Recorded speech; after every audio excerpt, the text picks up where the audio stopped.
Good evening and welcome to SVGTV News and for Thursday, August 14th, 2025. I am Yvette Bowens with the details. Revenue and expenditure have seen a significant percentage increase in the first 7 months of 2025 compared to the same period in 2024. This was revealed by Prime Minister Dr. Ralph Gonsalves, who was speaking on radio yesterday on the fiscal revenue report at the end of July 2025. He stated that revenue collected increased by 15.2%. Current revenue went up by 15.3%.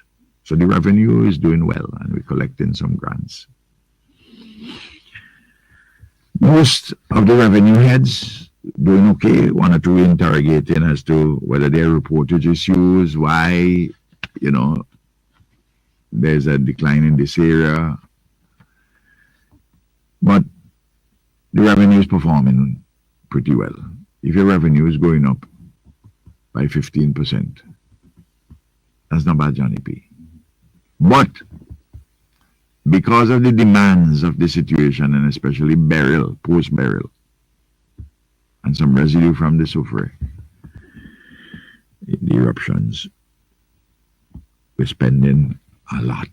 The Prime Minister also reported that total expenditure rose by 24%, while recurrent expenditure increased by 13%. He explained that the rise in spending is linked to ongoing developmental projects and government obligations. Recurrent is the regular stuff, to keep the plan going over. For instance, compensation to employees went up by 8%. The goods and services went up by 30%. And monies which we have to hand over to various authorities, Brags, AMO, etc. All of those together, everything like that, went up by 30%. So while the economy is growing, revenues are doing pretty well, but spending more. But still, when you go down at the, well, let me deal, that's the recurrent expenditure has gone up by 12%. Capital expenditure has gone up by 68%. Meanwhile, there was a surplus on the current account this year, in contrast to 2024, which recorded a deficit of over $10 million on the current account at the end of July. This year, we're in the surplus of just over $4 million on the current account. But because of the capital spending which we are doing, all the repairs with the housing, the rebuilding, the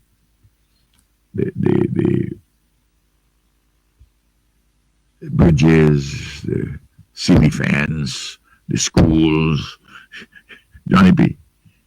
Even though we have loans, we also have to have counterpart money locally. So the deficit on the overall account is $177 million. That's why we have to borrow to fund it. But that is funding the capital works. But if you don't do the capital investments, all fall down.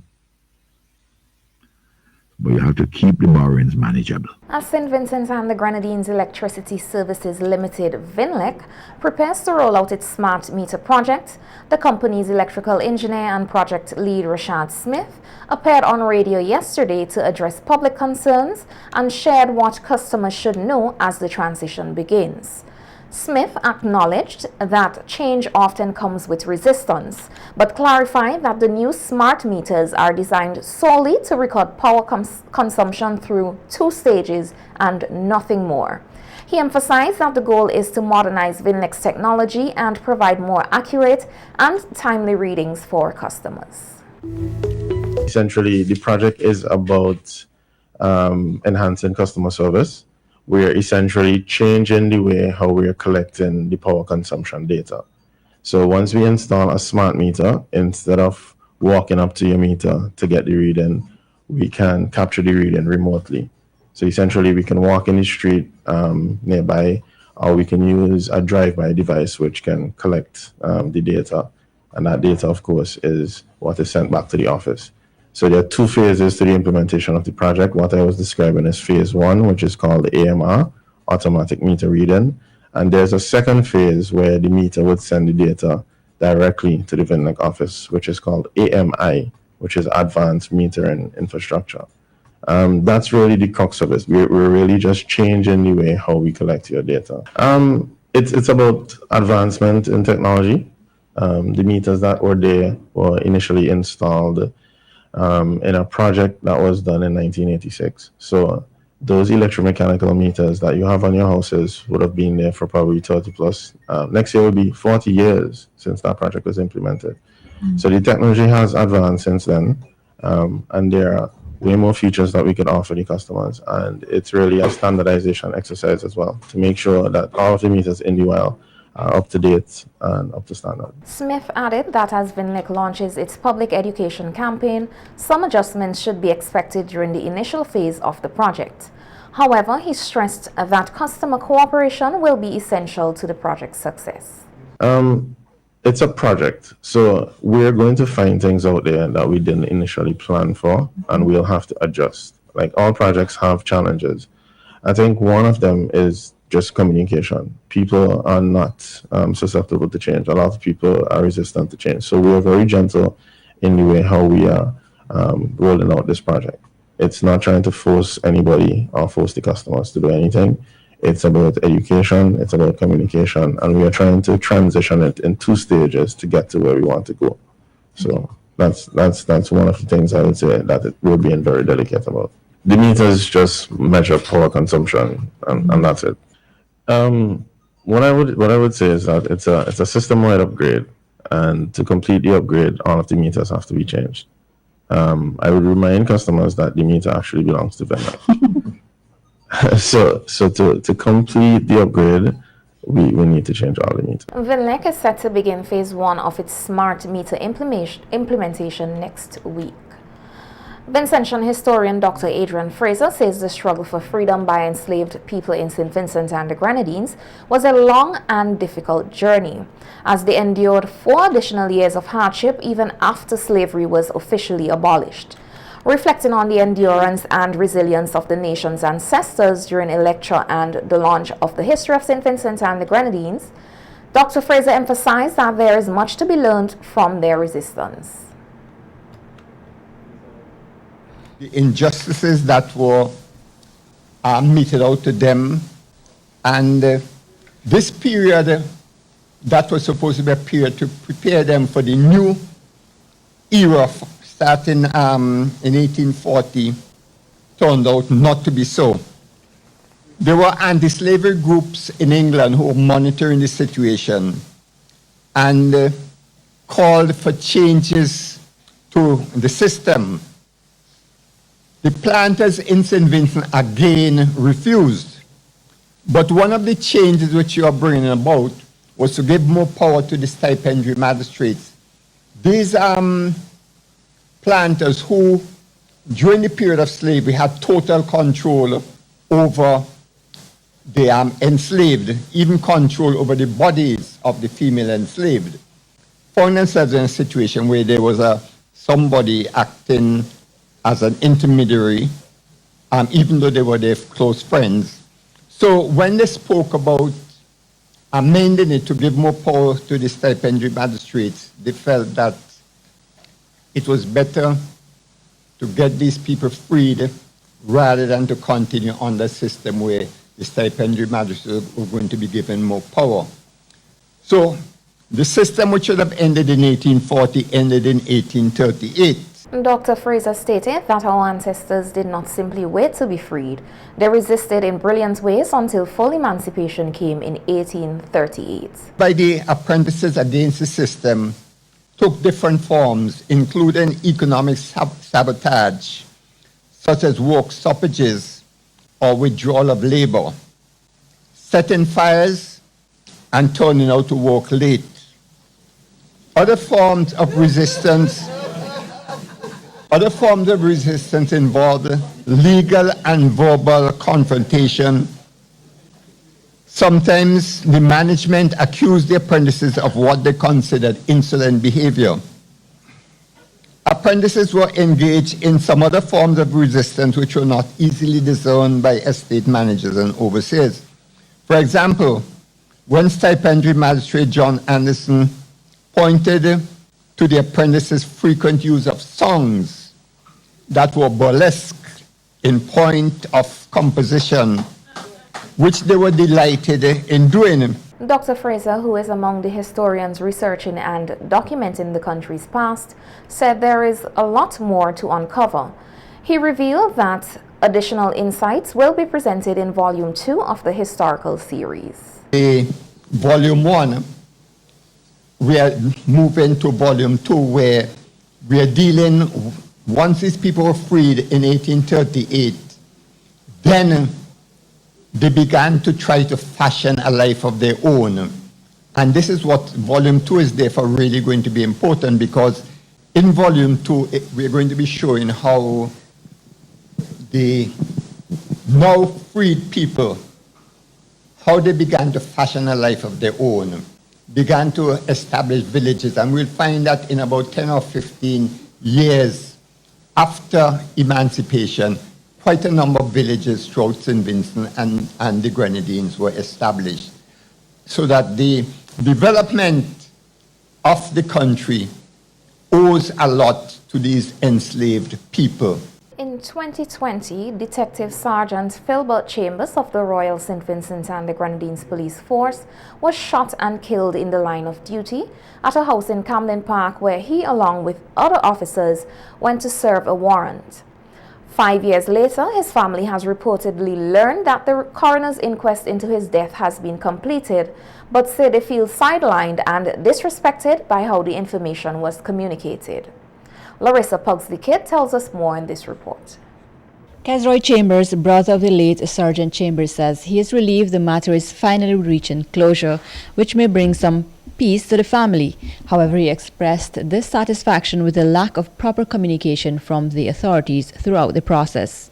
Kezroy, who resides in the United Kingdom, said he only learned of the coroner's inquest completion after personally visiting the office of the Director of Public Prosecutions during a recent trip to St. Vincent. In terms of conversation with members from the DPP office, that they have stated is that in the death relating to Sergeant Chambers, they're saying is murder, and in the death in terms of Mr. Gleaston, they're saying is death by misadventure. However, this is not officially, because we still haven't really get a document. To send something officially to my dad. My mom passed 2023, and I will argue she died of a broken heart. I did ask them in terms of why is it that your office didn't reach out to my dad? Then they say it's a matter of the police.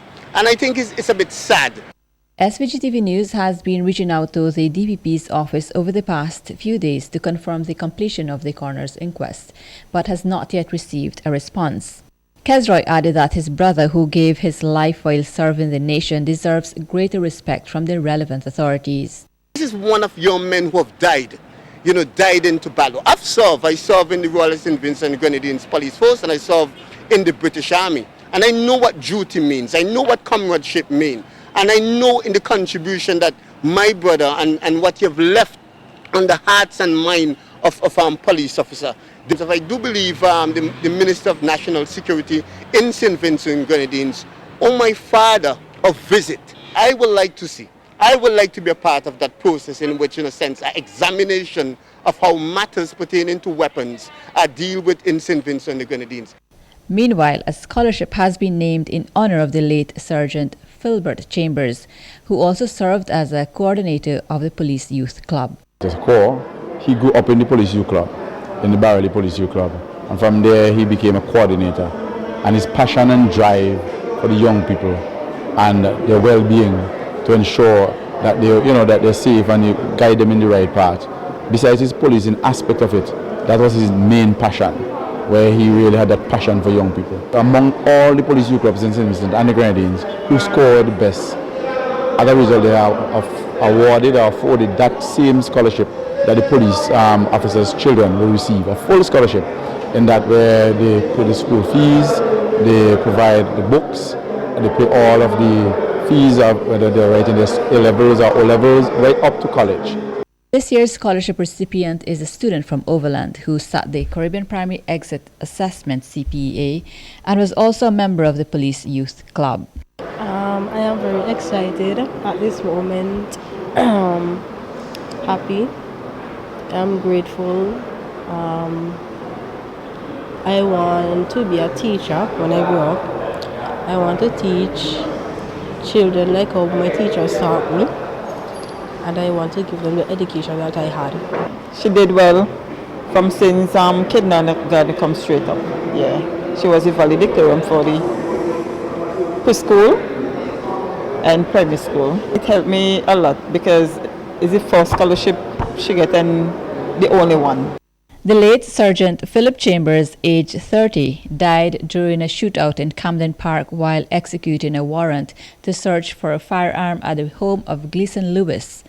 Lewis was also killed in the incident. Another police constable was injured but survived. For SVGTV News, Larissa Pugsley-Kidd. Welcome back. Founder of IARE, Stephen Stern, is encouraging Vincentians to take greater steps to protect their eyes, especially from the harmful effects of the sun. Stern, who led a team of 47 volunteers to St. Vincent and the Grenadines last week to provide free eye care services, said the team observed that many people are suffering from eye diseases due to prolonged exposure to sunlight. He strongly recommended the regular use of sunglasses when outdoors. I would like to encourage people to wear sunglasses. The sun here is very hot. There's a lot of UV. People think sunglasses are for fashion, but and they could be, but they're really for health. And when you see a lot of people have trigium, which is when the skin is growing over your eyes, that comes from UV and not wearing your sunglasses. So you definitely always want to wear your sunglasses. And we see a fair amount of glaucoma. If you have glaucoma, you're going blind irreparably every day. So we'll check for that. And if you do have glaucoma, we put you on medications, and as long as you take your medications, you're going to be fine. You're not going to go blind. But it's very, very important to come to get tested for glaucoma. Stern noted that during the eye testing process, many people were given sunglasses as they can go a long way in preventing vision deterioration. Yeah, many.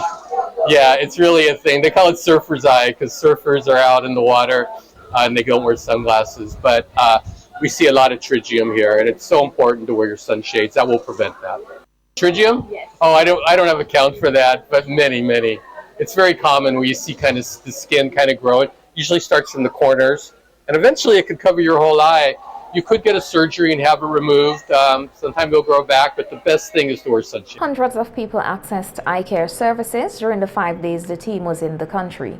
The group is hoping to return for additional visits in the coming month. The St. Vincent and the Grenadines Coast Guard is a vital arm of the Royal St. Vincent and the Grenadines Police Force, according to Lieutenant Brandgergan Glasgow.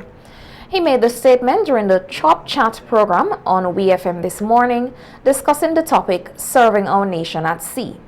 Glasgow emphasized that the Coast Guard is responsible for safeguarding the nation's maritime borders, conducting search and rescue missions, and protecting lives at sea. There's a multiplicity of things that we do at the Coast Guard. So the Coast Guard mandate is basically a broad one, and it's basically spelled out in our mission statement, which says we're there to maintain a permanent, effective maritime monitoring, control, surveillance, law enforcement, emergency response service within the waters of St. Vincent and Grenadines. And we do that on a day-to-day basis, as well as provide a lot of logistic support to different departments within the government of St. Vincent and Grenadines. So it's encompassing a lot of things. We have a summer program that we do. We have we entertain visits from schools to show them what we do at the Coast Guard and to